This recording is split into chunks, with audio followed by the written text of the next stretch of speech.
The shimmering candelabra in the golden hall of Rothwood Castle created a luxurious atmosphere. But Lara de Valois felt only the weight of her invisibility.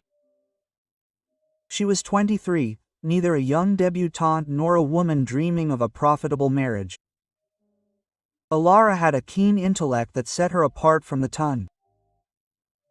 She loved ancient manuscripts and philosophy, and was tolerated at parties only out of respect for her family, which had once been rich but was now impoverished. Her eyes, accustomed to deciphering Latin and Greek texts, now studied the dance of social interactions like a complex manuscript. There were rules here, invisible structures that governed every smile, every bow, every carefully chosen word.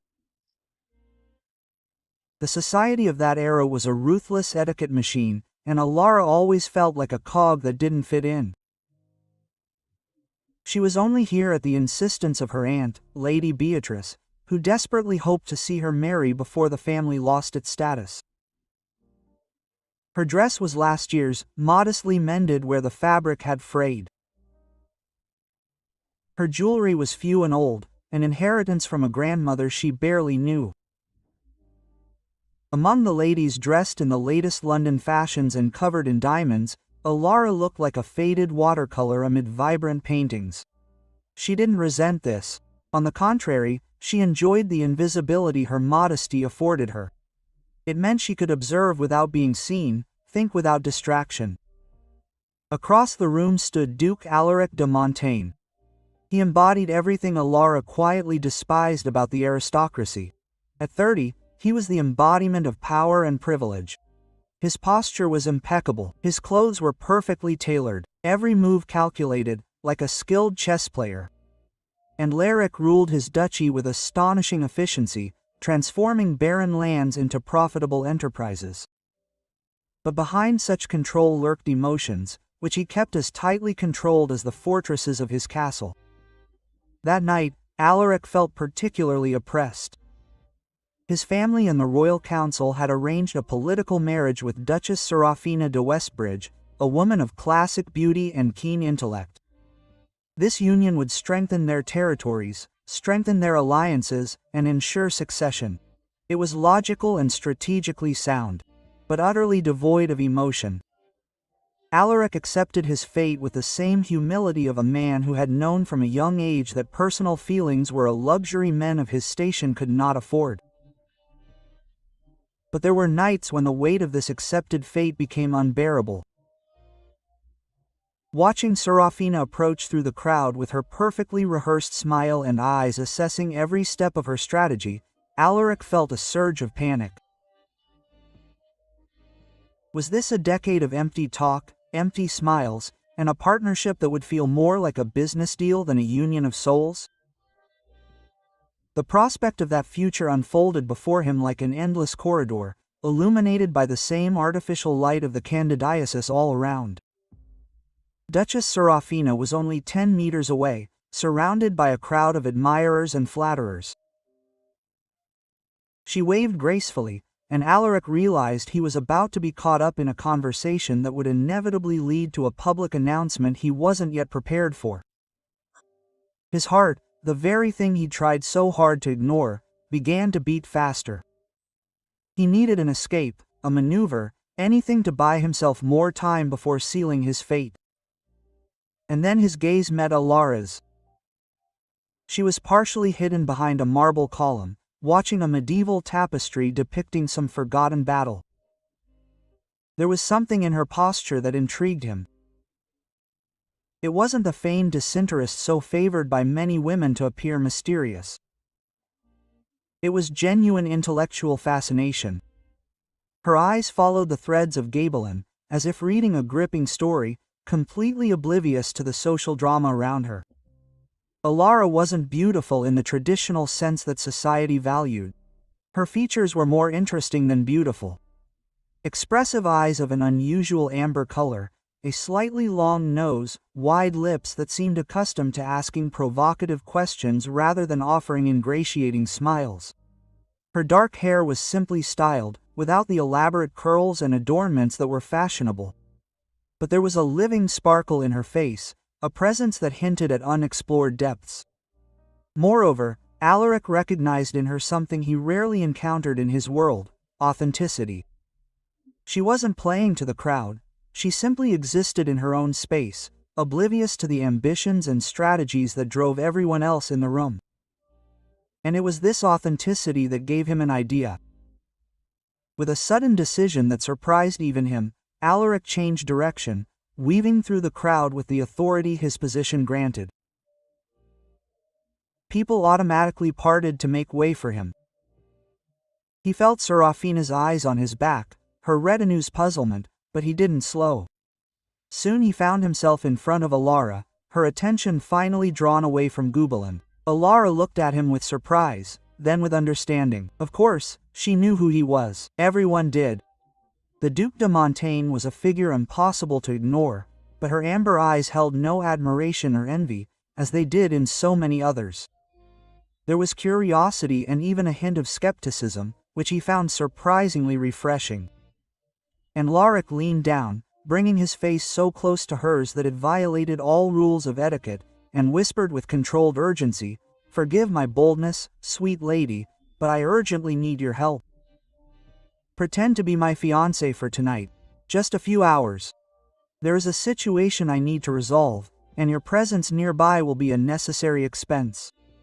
I will reward you generously for your secrecy and convincing performance." The offer was so absurd, so completely outside of protocol, that Alara simply stared at it, considering. A part of her, the rational, cautious part that kept her safe in a world of books and study, screamed to refuse immediately. It was madness, a potential scandal, a complication she absolutely did not need. But there was another part. A part she hid under layers of common sense and acceptance of her limitations. That part suddenly woke up. It was the one that secretly read adventure novels late at night, dreamed of a life beyond the library, dissatisfied predictability of her life. This part whispered one word: yes.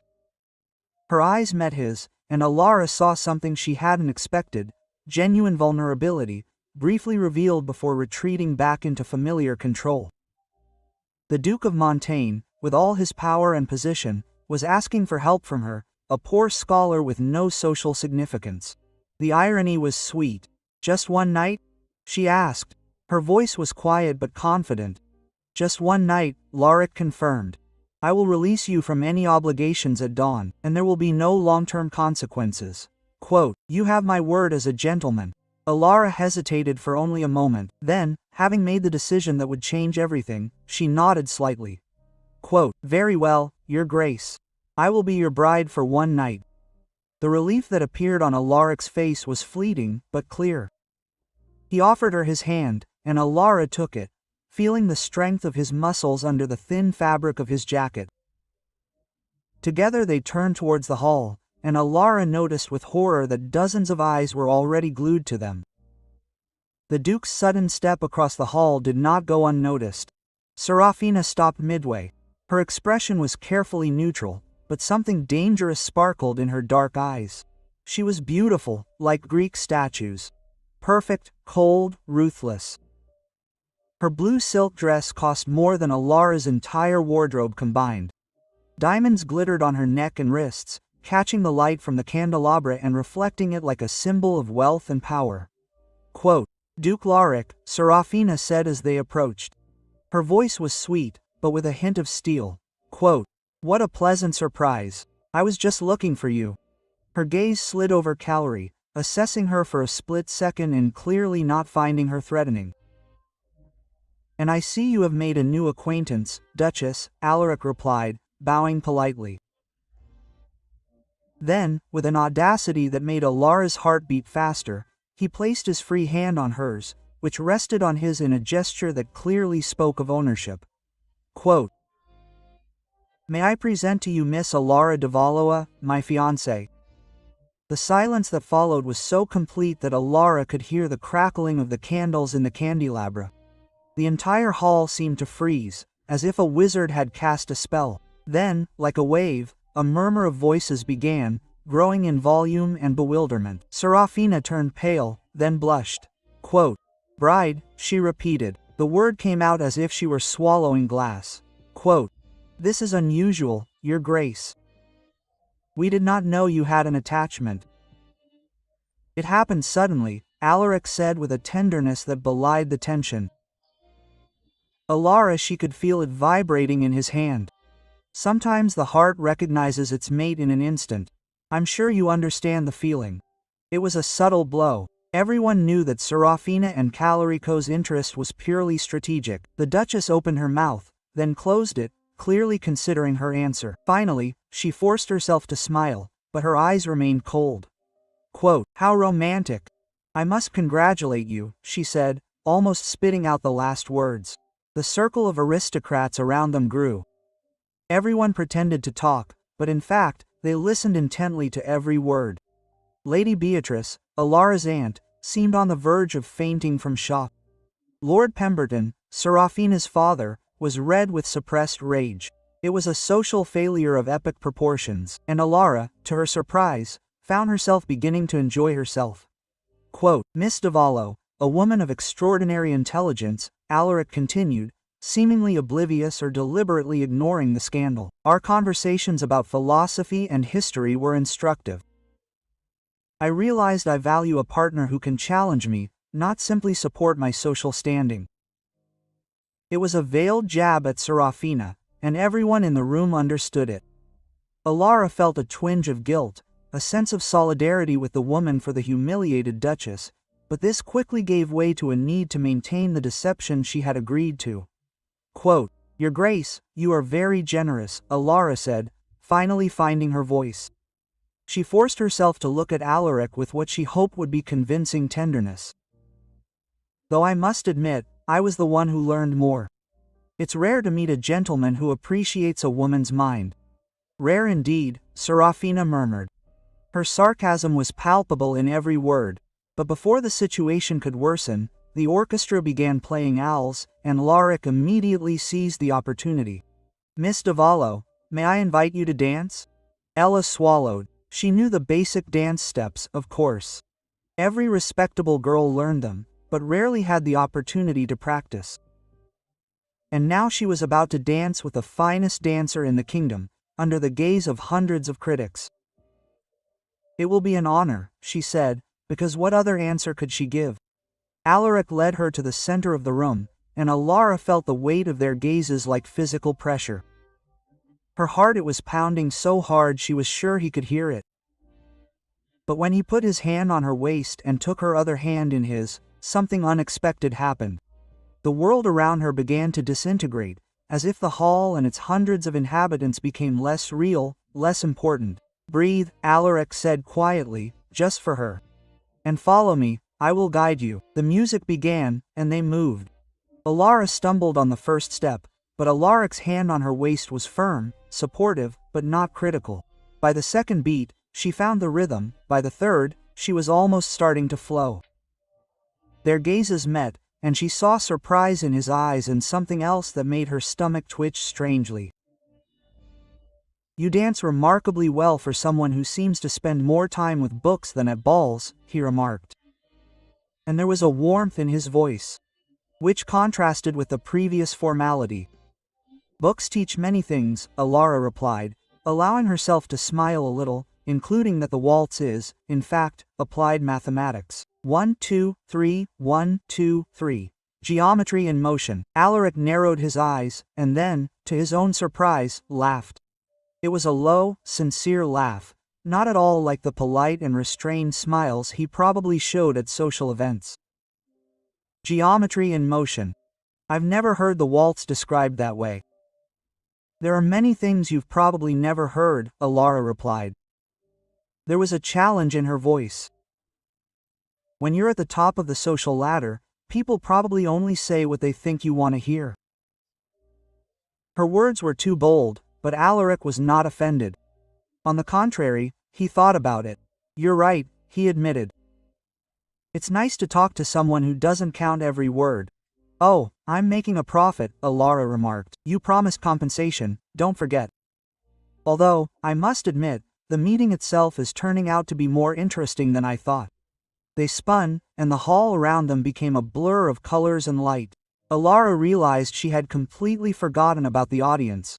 She was immersed in the conversation, feeling like it was being led with such confidence, and in the discovery that the formidable Duc de Montaigne had a sense of humor and was willing to listen to criticism, which she did not expect. "Can I ask you a bold question, Kita?" Alaric asked as they passed another couple. "It seems boldness is the theme of the evening," Alara replied. "Ask why you agreed."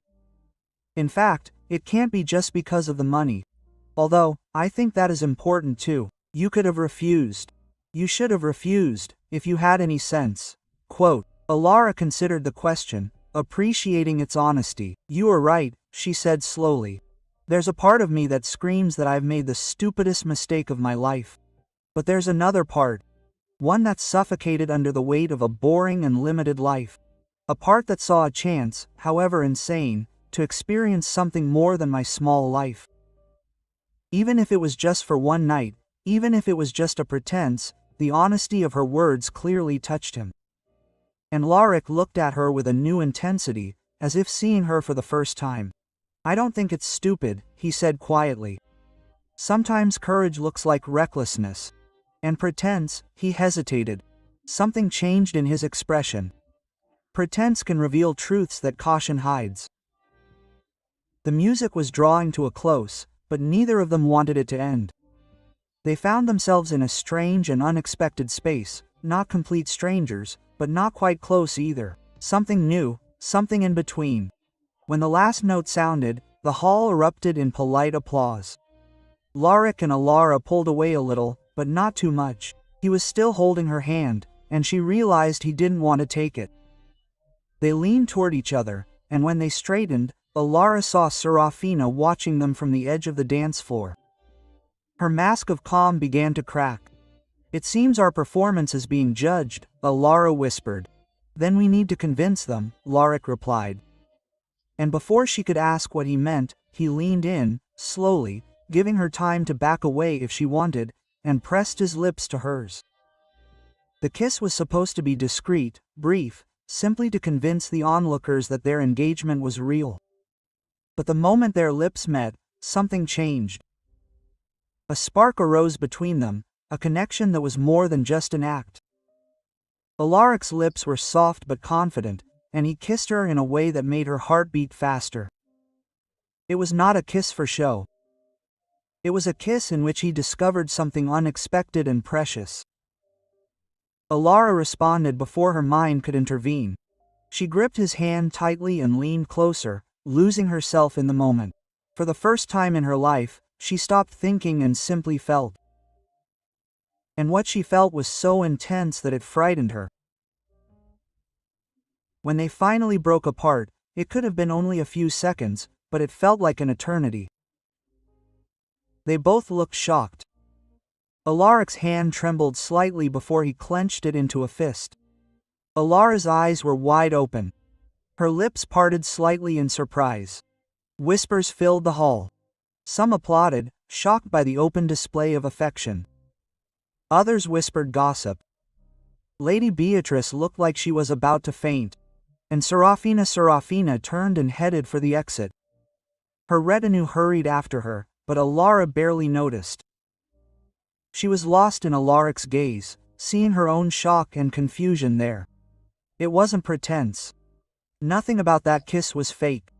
And they both knew it. "I started it," Alaric said, but he froze, as if he didn't know what to say. "Yes," Alara agreed, though he didn't finish the thought. "Neither did I." They couldn't say more at that moment. The lie they'd started, a small, convenient lie to avoid social complications, had turned into something far more dangerous. Something real, and neither of them knew what to do with it. The rest of the evening passed in a blur. And Alaric never left Alara's side, introducing her to countless aristocrats whose names she forgot as soon as they were spoken.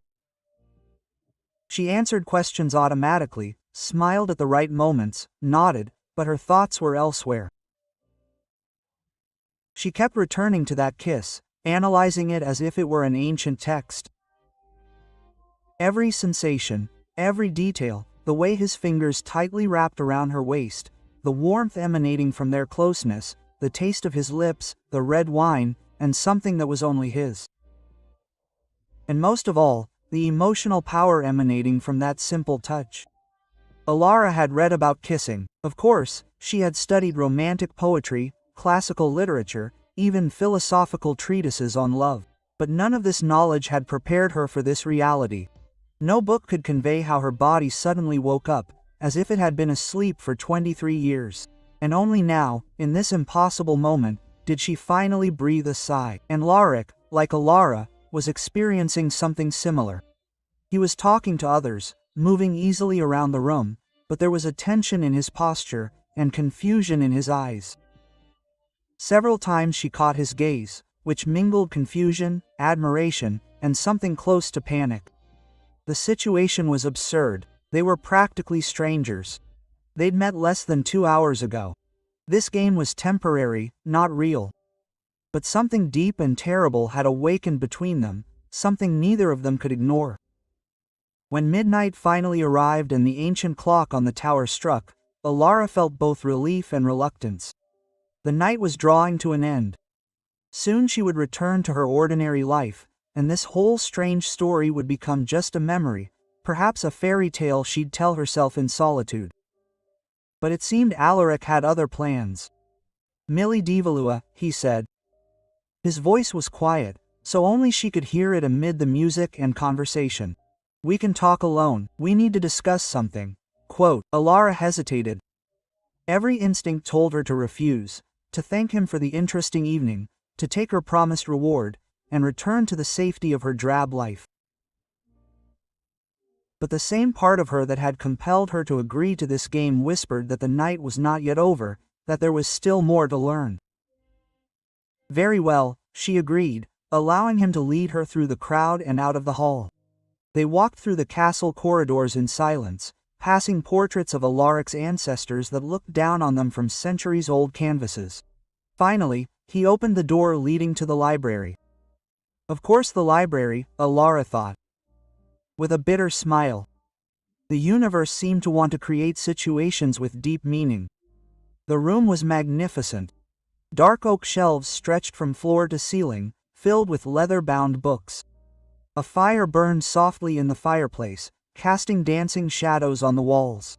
Eternity reigned in this space. The silence absorbed the chaos of the ball like a sponge, and Larik closed the door behind them, and suddenly the atmosphere changed. No crowd, no social expectations. They were just two people in a room, face to face with an uncomfortable truth. "I'm sorry," Alaric said, turning to face her. "For the kiss, it wasn't part of our agreement. I overstepped my bounds." Alara studied him carefully. His posture was defensive, but there was a vulnerability in his eyes that he didn't hide as well as he thought. "Are you apologizing for the kiss," she said slowly, "or for the fact that it wasn't fake?" The question stopped him. He opened his mouth, closed it, ran a hand through his dark hair in a wisp of disappointment. "I don't know," he finally admitted. "Both, nothing. It shouldn't have happened." "A lot of things that shouldn't happen do," Alara noted. She walked over to one of the shelves and ran her fingers along the spines of the books. It was familiar and reassuring. "The question is, what are we going to do now? What are we going to do?" Larik repeated, and there was almost hopelessness in his voice. "Miss Valois, I just announced our engagement to 50 people. Duchess Serafina is no doubt already making plans together. Your reputation is now linked to mine." And he hesitated, clearly struggling with something. "And I can't stop thinking about that kiss." His frankness struck Alara like a blow. She turned to him. "Me too," she admitted. "After all, there's no point in lying now, but that doesn't change the facts. You need a wife with a good reputation. Someone with a dowry of connections, beauty. I'm a poor scholar whose only merit is translating Aristotle from Greek. Our lives don't match." "No," agreed Alaric. And something in his voice made Alara's heart sink. Of course, he was rational, intelligent. This is exactly how she should behave. Our lives don't match. And yet he took 3 steps towards her, stopping so close that she felt his warmth. And yet I spent the last hour trying to convince myself that that kiss was a mistake and I couldn't. Tell me, Miss Valois, how can I explain that a conversation with was more captivating to you than years of interaction with others? How can you justify the fact that your sincere smile is more beautiful than all the classic beauties of society? Alara felt her pulse clear. Quote, "You confuse novelty with compatibility," she said, trying to sound confident. "I am different from the women of your circle, so I seem more interesting. But novelty passes, your grace, and then you will be left with a wife who is not right for you." Or, Alaric countered, "I will finally find a partner who will challenge me, who is not afraid to argue, who sees beyond a person's title and position." You talk about unsuitability, but who defines what is suitable? Social norms created by those who value possessions more than a genuine connection. These norms have real power, Alara pointed out. They can destroy reputations, break families. You know that better than anyone. Yes, he agreed, and I have submitted to them all my life, sacrificing my desires for duty and expectations. And where has it led me? To a marriage with a woman who sees in me only titles, money, a life of empty talk and endless obligations. He took her hands in his, and a wave of warmth ran through her at the touch. "You ask why I chose you at the ball. Do you want the truth? I saw in your eyes what I recognized as a soul, trapped by circumstances, yearning for more. And for a moment, I thought, what if we can be freed together?" The picture he painted was tempting and dangerous. Alara wanted to believe it. God, how she wanted to, but her rational mind, trained by years of critical thinking, refused to switch off completely. What if we are simply carried away by the fantasy of the moment? She challenged. What if tomorrow, in the light of day, all this will seem a colossal mistake? Alaric considered. His face turned serious. Then he slowly raised one hand to his lips and kissed his fingers with such tenderness that Alora's breath caught in her throat. "Then we will face this mistake together," he said simply. "But at least we will choose our mistake, rather than accepting what others have chosen." It was both romantic and foolish. In that moment, Alora knew she was lost, completely and irrevocably lost. Perhaps from the very moment she agreed to this deception, or from that kiss, or, worst of all, from the moment their eyes met across the crowded room. "This is madness," she whispered. "Completely," Alaric agreed. "This will cause a huge scandal. Without a doubt, Serafina will probably try to destroy us. Almost certainly." Quote, "And you still want to do it? To turn the deception of one night into something real?" Alaric took her face in his hands, forcing her to meet his gaze. And what she saw there, the determination, the fear, the hope, the desire, mirrored everything she felt. "I spent 30 years doing what was reasonable," he'd said. "Always taking the safe path, always following expectations. And that led me to a life of responsibility and no joy. You ask if I'm willing to risk that for something we barely understand. Yes, 1,000 times, yes, because for the first time in my life, I feel alive." Quote, it was the answer she needed to hear. Lara's last barriers crumbled. She leaned forward, closing the small gap between them. And this time, she initiated the kiss. There was nothing chaste about that kiss. It was lust and need. Years spent on the edge of their lives finally exploded in a single moment. Alaric's hands moved from her face to her waist, pulling her closer. Alara entwined her fingers in his hair, admiring its softness. They kissed as if trying to memorize every sensation, every taste, every perfect and impossible moment. When they finally broke apart, both were breathless and slightly disoriented. Alaric pressed his forehead to hers, his eyes closed. "Promise me one thing," he whispered. "What? Promise me you won't run away when the scandal starts? When people start talking, when your aunt will no doubt beg you to reconsider, promise me you'll stay. That we'll give this a chance?" Quote. Alara should have been careful, should have asked for time, space to think, but she had already leapt into the abyss when she agreed to the deception.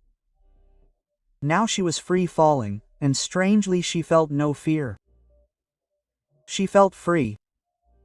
"I promise," she said, "with one condition." "What?" "You promise too. Promise that when I inevitably do or say something inappropriate, when I don't know which knife to use at a formal dinner, when I mention Plato in conversation and make all your aristocratic friends look at me like I'm an alien.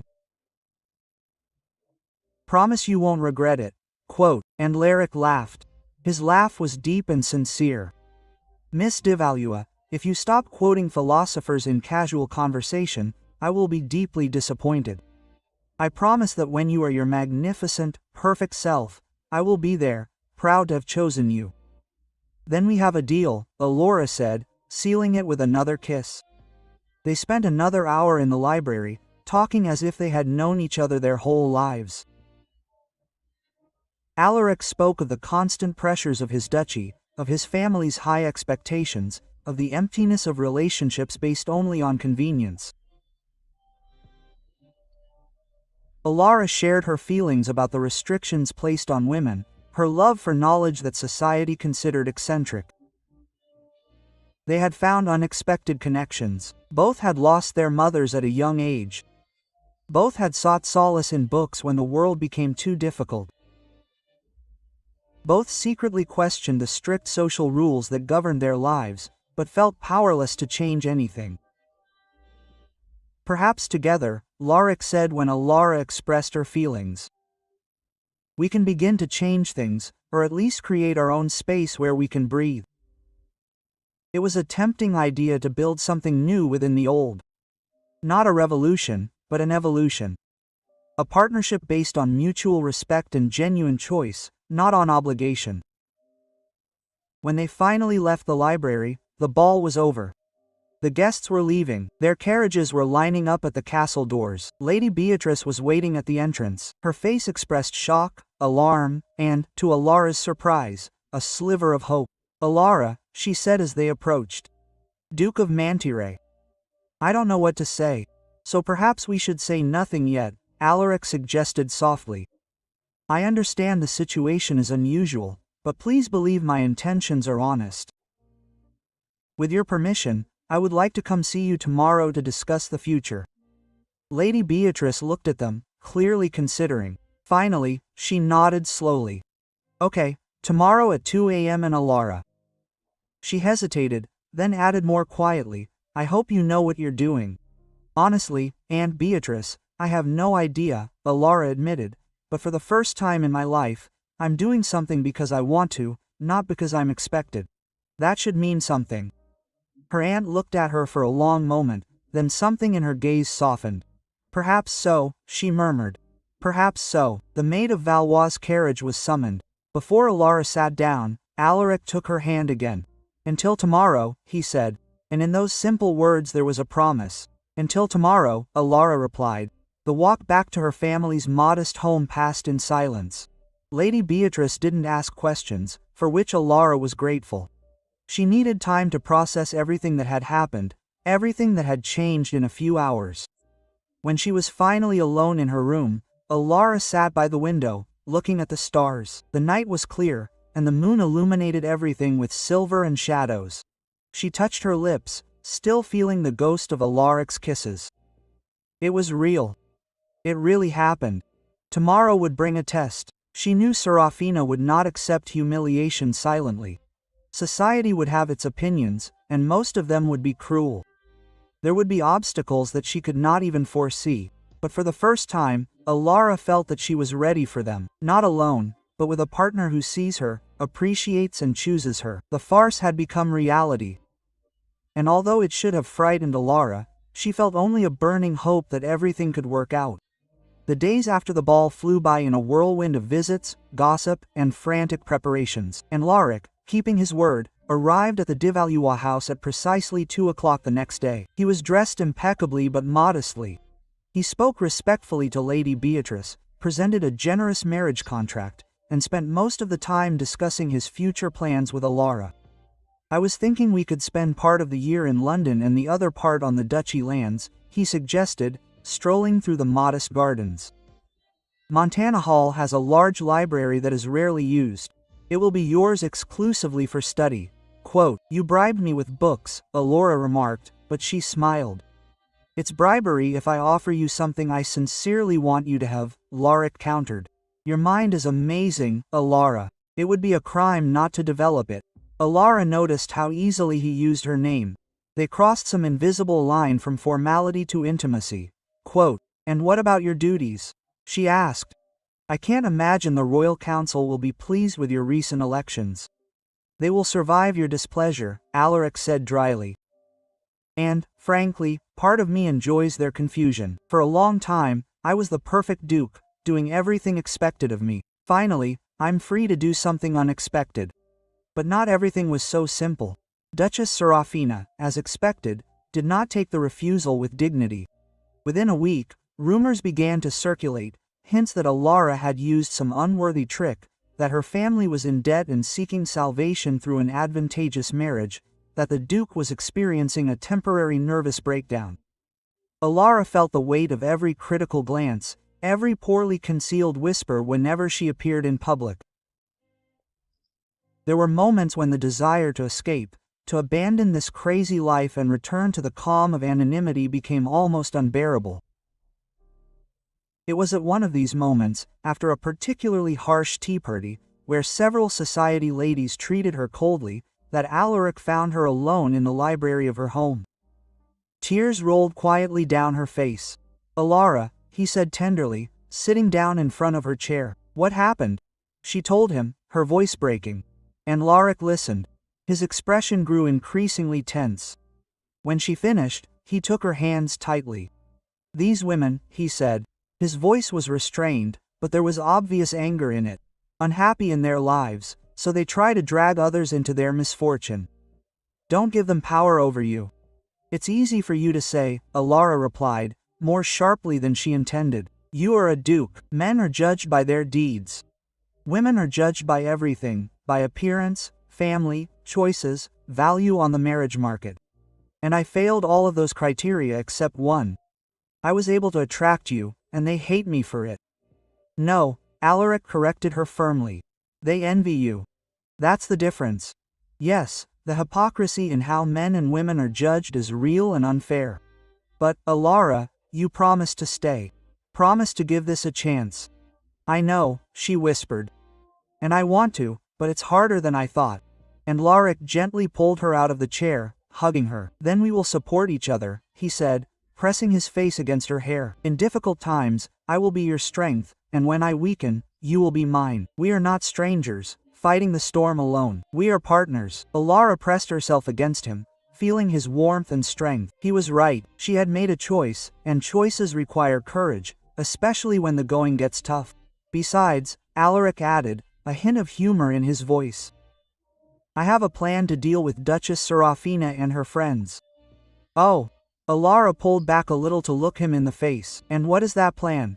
Quote, "Let's give them something more scandalous to gossip about," he said. His eyes glittered. Quote, "We'll announce that our wedding will take place in 6 weeks, not next year as is customary. We'll invite only those who truly support us, creating the most exclusive guest list of the season, and we'll make it clear, through actions, not words, that our union is based on respect and true love, something that half the marriages in high society lack." It was bold, a little vindictive, perfect. 6 weeks, LRAs repeated. "Are you sure?" "You're not," Alaric challenged. Alara considered. 6 weeks. Little time to organize a proper wedding, certainly shocking in its speed. But it was also a statement, a public commitment that would once and for all dispel any rumors that this was temporary or uncertain. Quote, "Yes," she said, feeling confidence strengthen within her. "Yes, I'm sure." The kiss they shared next was different.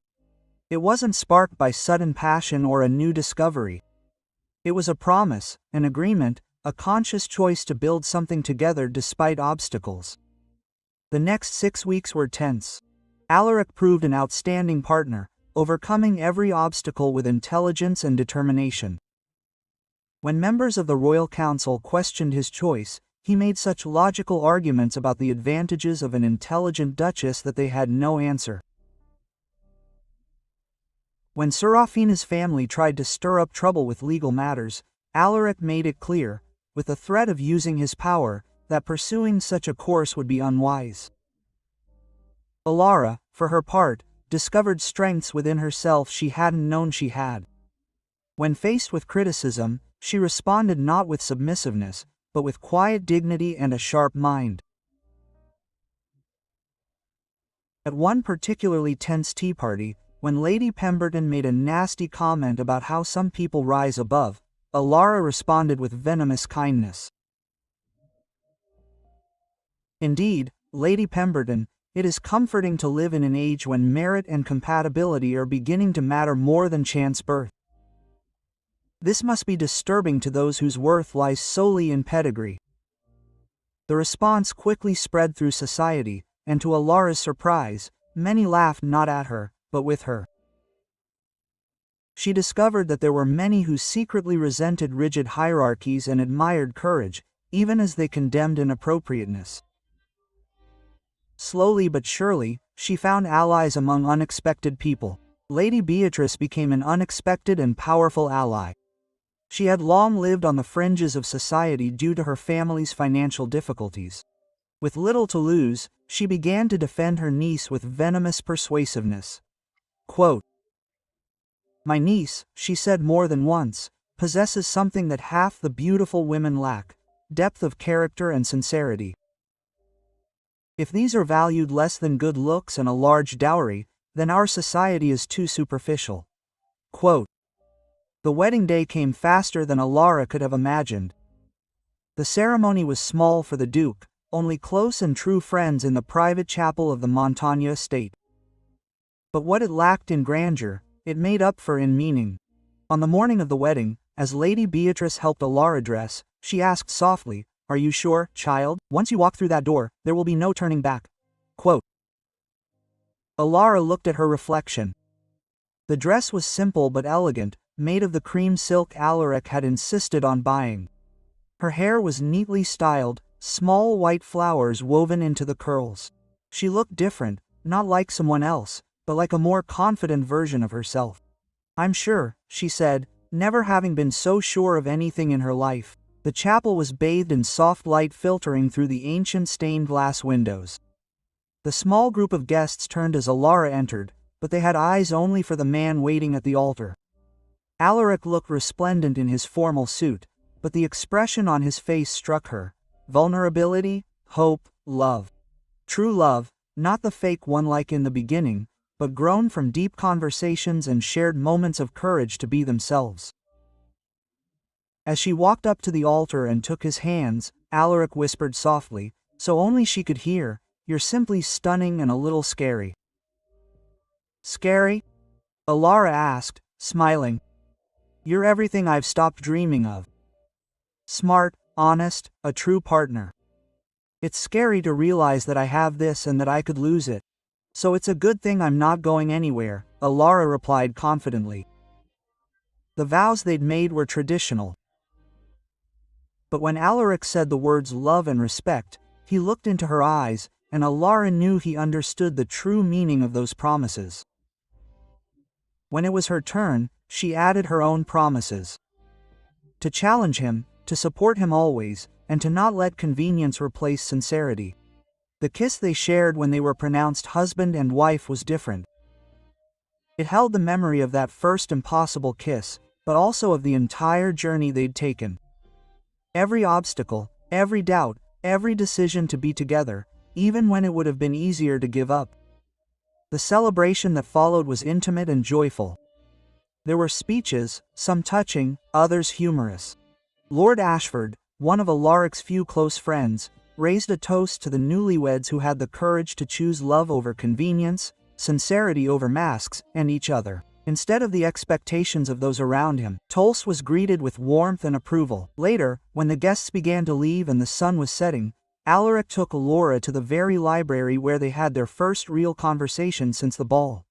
Quote, "I thought you might enjoy some quiet time," he said, leading her inside. Before facing what awaited us, Alara looked around the room. It seemed different. It wasn't just a space anymore, but a place full of memories and meaning. Quote, "It's strange," she noted. Just 6 weeks ago we were complete strangers. And now you're my wife. Alaric finished, still a little surprised. Duchess of Montaigne. How does that sound? Horrible, Alora replied, repeating his word. Then she smiled, quote, but rightly so, as if I've been walking towards this moment my whole life without noticing. Alaric hugged her, and they just stood there for a long time, absorbing the reality of the changes. Finally, he spoke. His voice trembled slightly with emotion. Quote, thank you, he said. For what? For agreeing to this crazy idea. For staying when things were difficult. For giving me the courage to become more than just the Duke of Montaigne, for helping me become myself. Alara pulled back slightly to see his face. You did the same for me, she said quietly. I was so caught in my limitations, so sure my life would always be small. You showed me that I could be more, that I deserved more. We deserve more, Alaric corrected her. And we will build it together. It won't be perfect, there will be difficulties, no doubt. But Alara, he took her face in his hands. His eyes were full of passion, but this will be ours, real and ours. The kiss they shared sealed a promise deeper than any words. It was an admission that they had chosen a difficult but true path. They refused to let fear or custom decide their destinies.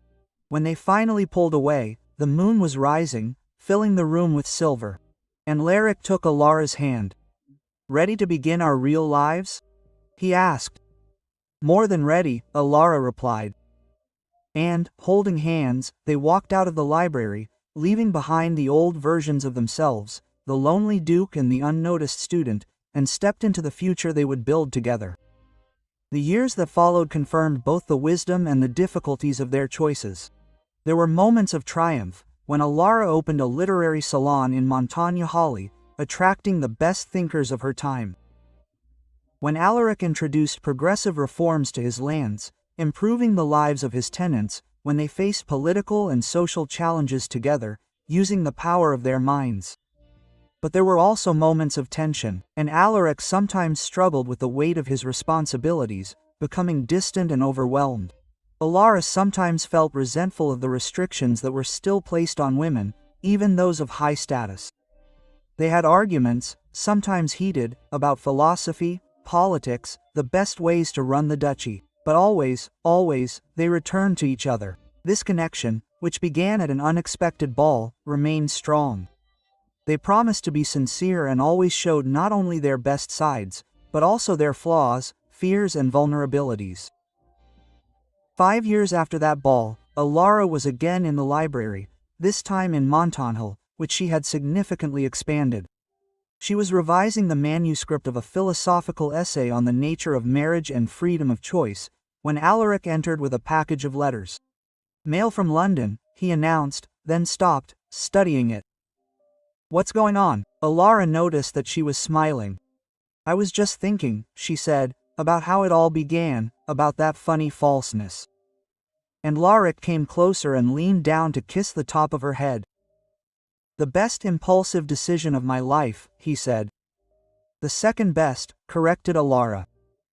The first is a real kiss. Oh, yes, agreed Alaric. His eyes shone with humor and memory. That kiss was not feigned. Neither of them were, Alara said quietly. It's like we both knew from the start that it was real, we just didn't have the courage to admit it. And Alaric reached for the nearest chair and sat so that their knees touched. It was a small intimacy they had developed over the years. You know what I realized, looking back? He asked. That I didn't save you from a limited life, and you didn't save me from a loveless marriage. We saved each other together. It was true, Alara admitted. Their development, the difficult process of becoming themselves, did not happen alone. It was shared, mutual. They pushed each other to grow, supported each other in difficult times, and celebrated each other's victories. I have something I want to show you, Alaric suddenly said, remembering the package of letters. Serafina is marrying a Scottish earl, I think. A letter with news, surprisingly polite. She even wished us happiness. Alara took the letter and read the beautifully written lines. She looks genuinely happy, she noted. Perhaps she too has found her path to sincerity. Everyone deserves it, Alaric agreed. Even those who initially opposed us. There was a generosity in his words that Alara appreciated. They had learned over the years that holding grudges only poisoned oneself. Serafina had made a choice based on the limitations and expectations of her world. She deserved her chance at happiness, just as they had taken theirs. The literary salon begins in an hour, Alora reminded, checking her watch. Lord Byron promised to come today. Oh, yes, the scandalous poet, Alaric said with dry humor. Are you sure it's wise to get involved with someone with such a dubious reputation? Alara laughed. Coming from a man who had created his own scandal by announcing a fake engagement at a ball. It was quite ironic. Quote, the point is made, Alaric admitted. Fine, let's accept your controversial poet, but if he says or does anything completely outrageous, we'll discuss it later, like adults, Alara concluded. As always, said Alaric, and the smile they shared held within it years of history, hardships, and victories. The literary salon that evening was especially lively. Lord Byron proved as flamboyant and unpredictable as his reputation. But there were other scholars, writers, even a few progressive aristocrats who enjoyed real discussions. Alara and Grazia led the conversation, helping people exchange ideas and occasionally adding their own thoughts that silenced the room with depth. And Alaric watched from the corner. His heart swelled with pride. This was the woman he had chosen despite her intelligence and independence, but precisely because of them. She had transformed Montagnat from a mere estate into a center of cultural life. Her reforms complemented his, creating a duchy that became a model of progress and enlightenment. That night, when all the guests had left and the house was quiet, Alaric found Alara in the library again. She stood by the window, gazing at the stars, as she had that first night after the ball. What are you thinking about? He asked, hugging her from behind and resting his chin on her shoulder. How unexpected it all was, Alara replied. If you had chosen another woman at that salon, if I had refused. If that kiss had been just a game, as it should have been. Quote, but it wasn't, Alaric reminded him, because something profound had recognized us. Compatible souls, even when our lives weren't. They still aren't, Alara noted humorously. You're still a duke who prefers order, and I'm still an inconsistent scholar who leaves books everywhere.